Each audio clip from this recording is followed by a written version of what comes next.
Dette er dag 12 i kanskje Norges tøffeste nasjonalpark. Og da har vi vært i Lomsdalvisten i 12 dager. Hva skal vi rate fiske fra 1 til 5? 4 kanskje. 4?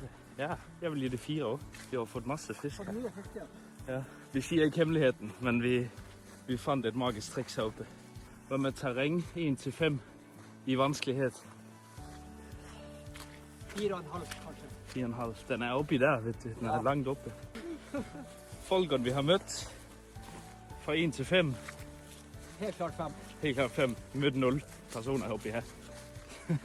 Naturen fra 1 til 5. Det sier 5. Jeg vil også si 5. Veldig fin natur. Været 1 til 5. Det er klink 3. En klink 3, ja. Hvis man går inn i Lomsdalvisten, der må man forvente værskift. Her midt juli kan du få 3 sæsoner på en time. Lett. Lomsdalvisten sier takk for nå og ha det bra.